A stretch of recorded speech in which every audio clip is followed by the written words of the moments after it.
I want to talk about the biggest need that every startup has, and that's growth, right? But it needs to be packaged up and delivered in a certain way. So if you look at all the startups, they're typically run by builders, right? These guys, they love building things, they love creating things, they're dreamers, they have incredibly innovative ideas, and they build something, and then they try to launch it out in the world and no one knows about it. No, they can't reach their audience. And so a lot of startups, including my own, it's really really challenging. So it's not too hard to build something with a lot of smart people, but to compete head to head with other startups and and getting attention, that's really hard. I mean, you're not only competing with other startups, of course you're competing with other huge companies. So that's where the challenge comes in. There's zero competition to build something, right? No one's holding you back from building something. But the minute you try to get attention, everyone's trying to kill you and compete with you for that. So, what you see in the screen is a lot of different ways to grow and market your startup. So, there's email marketing, there's video marketing, you could do webinars. So, this is just the tip of the iceberg too. There's probably 100 times as many options as what we see here. Some of these things I don't even know what they are, but as a startup founder myself, ideally in a perfect world, what I would love, what I would kill to have, is some consultant come on board and basically say, hey, I know how to get growth, attain growth, and make it repeatable, predictable, and scalable. And let me just take over like the digital marketing, and I'll get you growth. It's like a done for you package, like guaranteed, as simple as that. So this conversation was really started after I grabbed drinks with a friend over the weekend, and he's a really good marketer, and he basically has an idea to build like a piece or a model where it can tell you like the best channels to invest in and all that kind of stuff. It's kind of like just another like analytics platform, but like a little more focused. But really, there's so many missing pieces with that. Like the prior steps to that is like really, okay, where do we invest our time and money first? Let's just say the very first day that we launch our product, where should we be spending our time? We have a very, very small amount of time and resources, you know.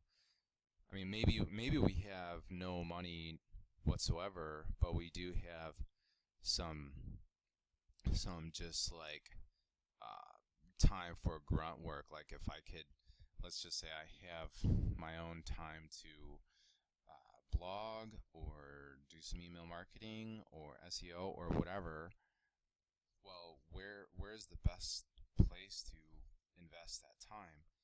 And a growth hacker would say, well, the definition of growth hacking is obviously like split testing these different channels, right?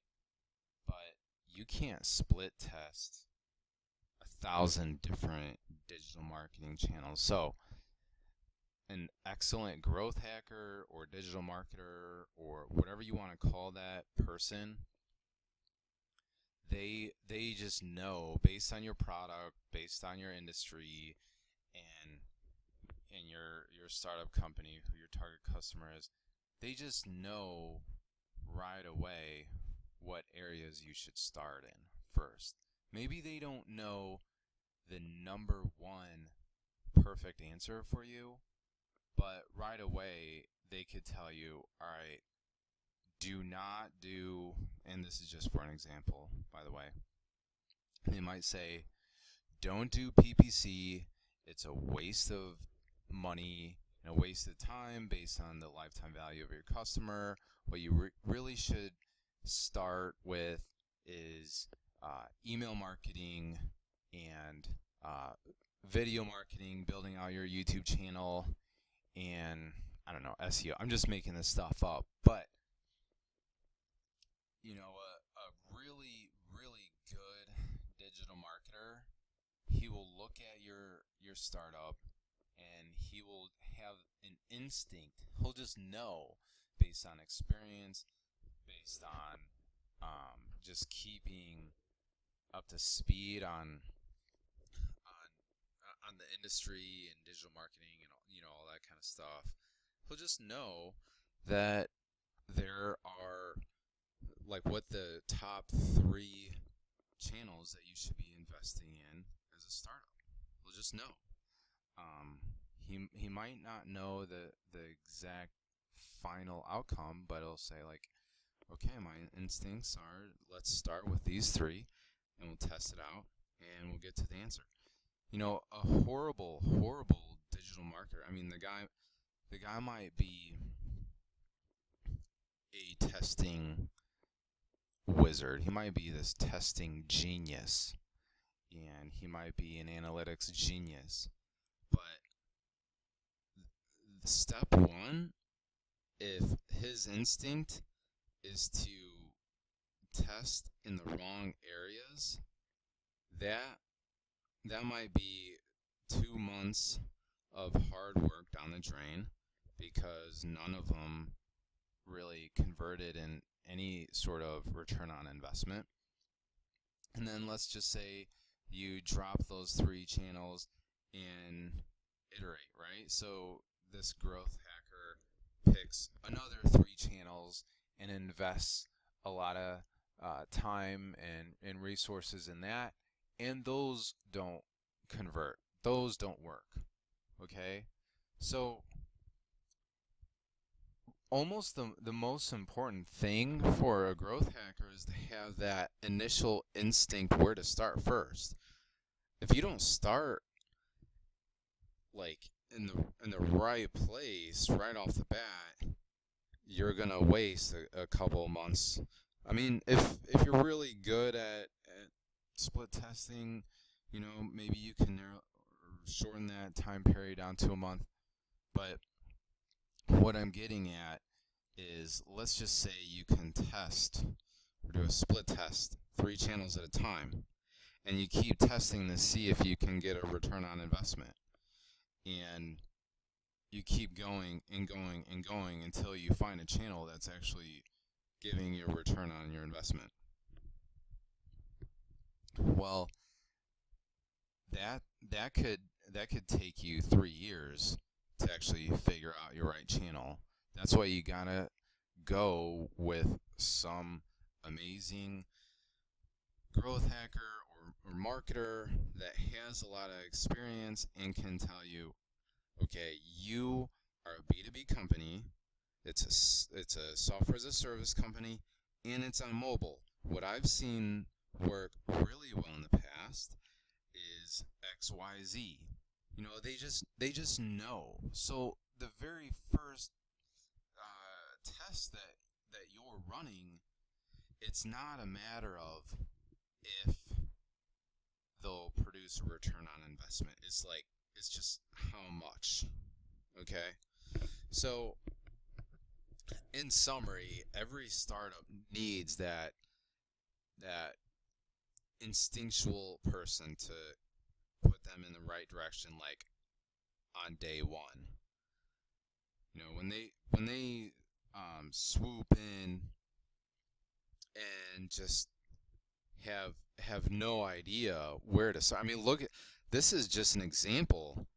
I mean, there are way more places to start marketing your product. I mean, an entrepreneur can get totally lost. So me personally, I've worked on SEO. We've done PPC. Of course, we do a lot of social media marketing, which has produced absolutely zero for both of our companies. And I think that maybe because we're B2B, so that's kind of interesting. We've done a lot of video marketing. We've done a ton of email marketing.